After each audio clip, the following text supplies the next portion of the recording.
Hi friends, welcome back to 10-Minute Recaps. Today, I'm going to explain a beautiful comedy romance film from 2001 titled, The Princess Diaries. Spoilers ahead. Watch out and take care. The movie opens with Mia Thermopolis, a 15-year-old girl, who lives with her painter mother in a former firehouse in San Francisco. She struggles to make friends since she cares about social issues. She is not very popular at school. And as a result, Lana, a cheerleader, frequently bullies her. A girl named Lily, who has similar personality traits to Mia, is Mia's best friend. Mia has a crush on one of the famous students, Josh, but he is also Lana's boyfriend. She imagines herself in Lana's position as she witnesses them kissing. On that day, Mia and Josh compete in a debate. When it's Mia's turn to speak, she stutters, which causes the entire class to laugh at her. While the self-assured Josh makes everyone clap with his strong ideas. Mia is humiliated by everyone and flees. Her mother informs her that her grandmother has traveled to San Francisco from Genovia and wants to meet her.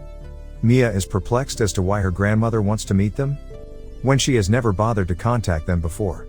However, she visits the address the following day and arrives in front of a huge mansion. A butler greets her and directs her to visit her grandma, Clarice Rinaldi. When Mia asks her grandmother why she came to meet her, she replies that she wanted to tell her that her father was the Crown Prince of Genovia, and that because he recently passed away, she is now the next in line for the Genovian throne. Mia initially believes the elderly woman is joking, but she quickly puts two and two together and is utterly shocked to learn that she is a princess. The queen also informs Mia that she must move to Genovia, and she's now in charge of an entire kingdom. Mia, who is overloaded with the information, decides she doesn't want to be a princess and runs away. When she gets back home, she is upset with her mother for keeping their royal status a secret. It turns out that Mia's parents decided to let her live alone with her mother so she could have a typical childhood. They had intended to inform her when she was 18, but because her father passed away, she must immediately take the responsibility. The queen wants to introduce her to the world as a princess, but first, she wants to teach her how to act like one. Although Mia disagrees, her mother convinces her to sign up for the princess classes. The queen also informs Mia that she must keep this a secret. The head of security, Joe, is then dispatched by the queen to look after Mia and secure her protection until she is recognized as a princess to the rest of the world. Mia receives a limo as well, which she uses to get to school every day. On the way, she picks up Lily, who is fascinated by the vehicle. Mia visits a repair shop after school and learns that fixing her old automobile will cost $400. Lily's elder brother Michael has a crush on Mia for a long time, but she rarely acknowledges him. When Mia arrives at the mansion for her first lesson as a princess, the queen teaches Mia the appropriate manners and hygiene for a princess. Since that day, Mia has been attending lessons at the mansion after school to learn about all the royal manners, including dancing, dining, and public speaking.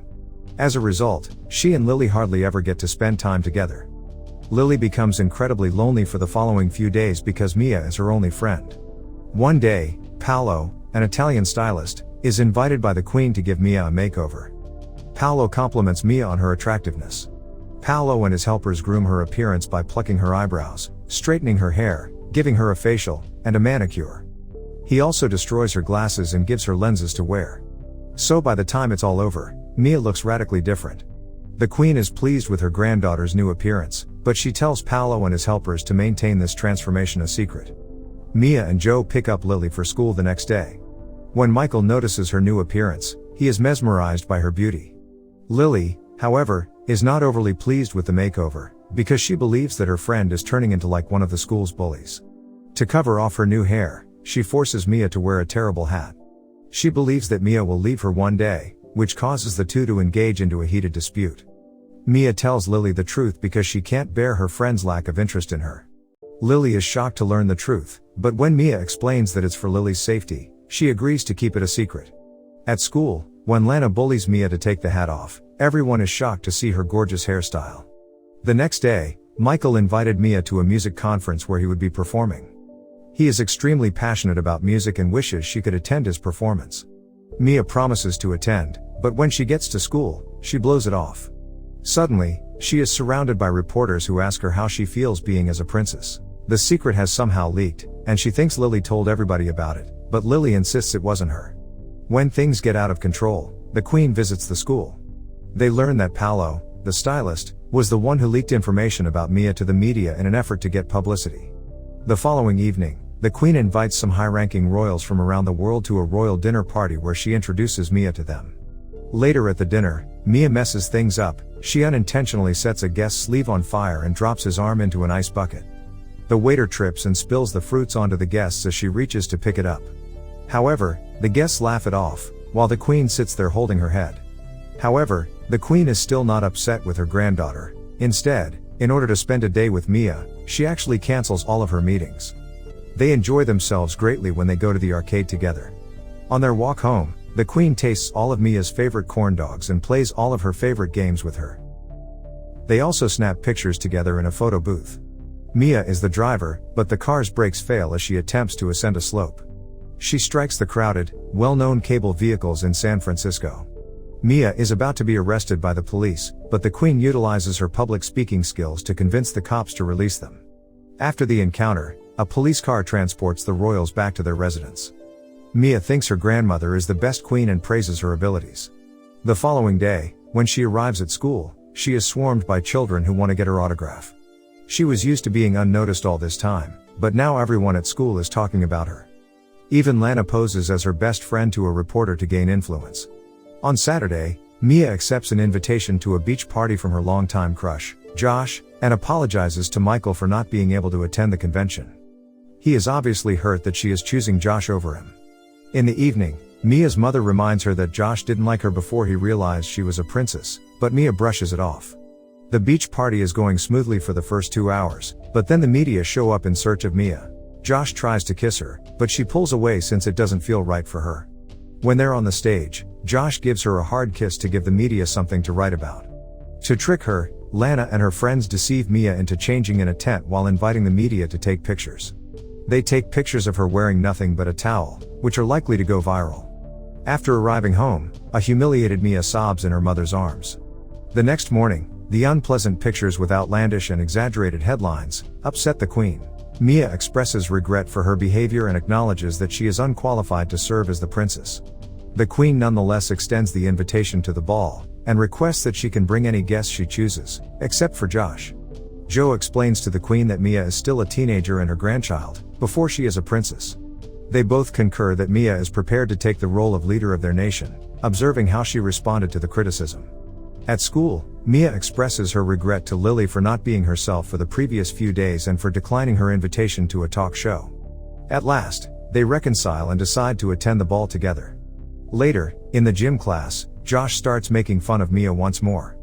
But she wins a baseball game against him by hitting him with a ball to discipline him. In the evening, Michael delivers her car from the auto shop to her house. Mia apologizes for missing his performance and extends an invitation to attend the ball as her date. However, a hurt Michael refuses to acknowledge her and says that Josh would look better in a tux. During lunch, Lana and her group make fun of Mia and her nerdy companion. She's had enough of the bullies, so she smears ice cream over Lana's clothing to make her seem bad in front of everyone. Later that day, the Queen apologizes for being harsh toward her. The Queen wants her to give a speech to the attendees at the ball to resign her title as the Queen. She also gives Mia a diary that her father planned to give her for her 16th birthday. Mia intends to flee to Colorado, because she is afraid that her speech will let the Queen and the attendees of the ball down. She has chosen to take the easy route out since she feels the duty is way too much for her. After packing her baggage in the car, she reads a note her father had written to her. He discusses the significance of courage for a royal in the letter.